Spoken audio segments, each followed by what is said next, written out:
Hola, soy Lucila Alviso, estudiante de Derecho. En esta ocasión, mediante esta participación, les proporcionaré información referente a los efectos jurídicos de las obligaciones civiles. Este tema tiene muchos matices, ya que no podemos dejar a un lado el hecho de que quienes por la causa que fuere no cumplen en tiempo y forma con lo pactado. Es decir, cuando hay incumplimiento, los efectos serán contrarios a derecho y las consecuencias pueden atraer muchos conflictos a las partes intervinientes. ¿Qué pasa con el cumplimiento de las obligaciones? En derecho civil, específicamente en el tema de las obligaciones, hablar de efectos se relaciona con lo que sigue después de ligarse con una obligación, es decir, si una persona se obliga a algo, debe cumplir y si no lo hiciere, entonces habrá un efecto o consecuencia de derecho como resultado del incumplimiento. Los efectos de las obligaciones pueden ser positivos o negativos, todo dependerá del cumplimiento o incumplimiento de la obligación contraída. En esta temática y como un medio de cumplimiento de las obligaciones se tienen las siguientes formas, siendo estas ofrecimiento de pago. Respecto a ello, el Código Civil menciona en el artículo 2062 que el pago o cumplimiento es la entrega de la cosa o cantidad debida o la prestación del servicio que se hubiere prometido. Asimismo, este ordenamiento nos dice en los artículos 2065 al 2068 que el pago puede ser por el mismo deudor, por sus representantes o por cualquier otra persona que tenga interés jurídico en el cumplimiento de la obligación. Puede también hacerse por un tercero no interesado en el cumplimiento de la obligación, que obre con consentimiento expreso o presunto del deudor.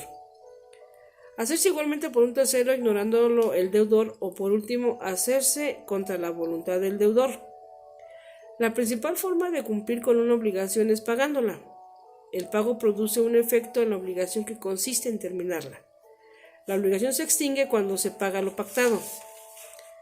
La ley, como se puede ver en los artículos anteriores, establece diversas formas de cumplir con el pago de una obligación, aun cuando el deudor no esté de acuerdo. La obligación la puede liquidar un tercero ajeno al deudor que se comprometió. Otra forma de pago es la consignación, la cual consiste jurídicamente en el depósito judicial de dinero u objetos en manos de una tercera persona encargada de hacerlos llegar al acreedor, es decir, que no es el deudor quien paga directamente, sino que recurre a las autoridades judiciales para que sean estas quienes hagan el pago y se cumpla con la obligación. Respecto de la consignación y el ofrecimiento de pago, la Ley Civil dice en los artículos 2097, 2098 y 2102 que el ofrecimiento seguido de la consignación hace veces de pago, si reúne todos los requisitos que para esto exige la ley.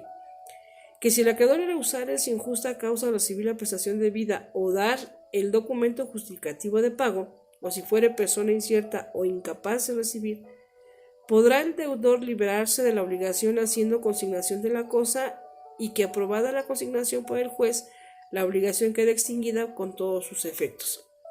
Un ejemplo de consignación puede darse cuando el arrendatario que tropieza con la negativa del arrendatario a recibir el pago de la renta decide liberarse de la obligación de pagarla depositando la cantidad debida ante el tribunal.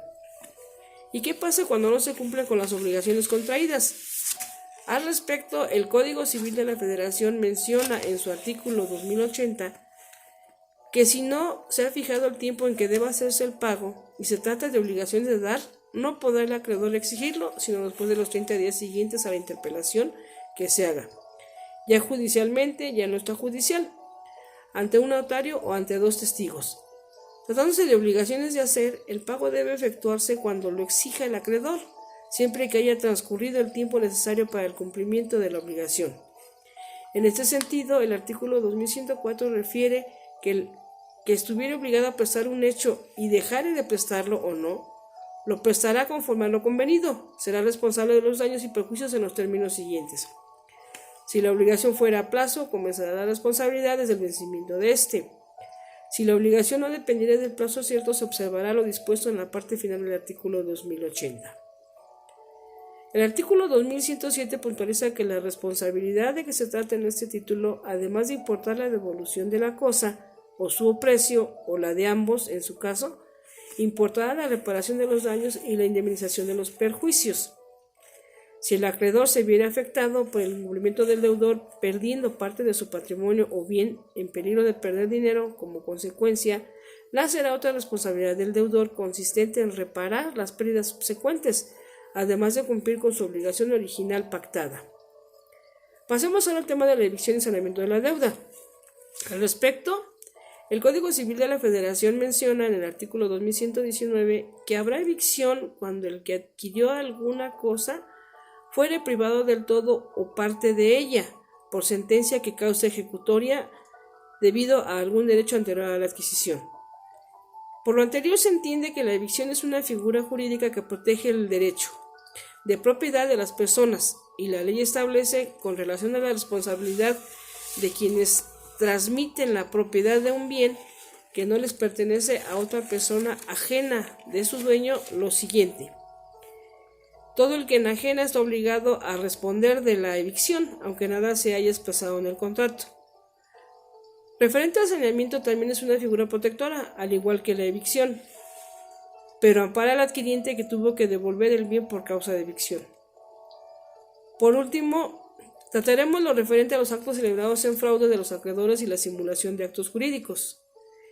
En ese sentido, el Código Civil Federal, en el artículo 2163, expresa que los actos celebrados por un deudor en perjuicio de su acreedor pueden anularse, a petición de éste, si de estos actos resulta la insolvencia del deudor y el crédito en virtud del cual se intenta la acción es anterior a ellos.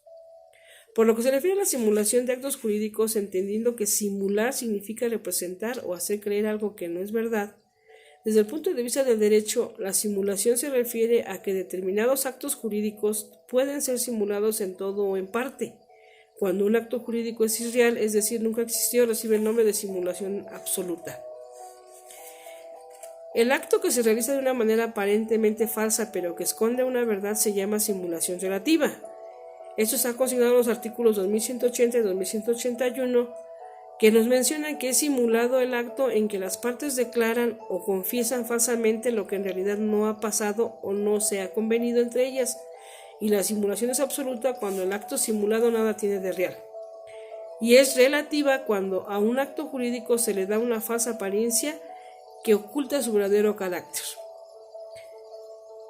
Por esta ocasión, es todo lo que les expongo sobre este tema de las obligaciones jurídicas en materia civil, esperando que la información les sea de utilidad y motive su interés por adentrarse en ello y ahondar en su ordenamiento local respectivo. Gracias.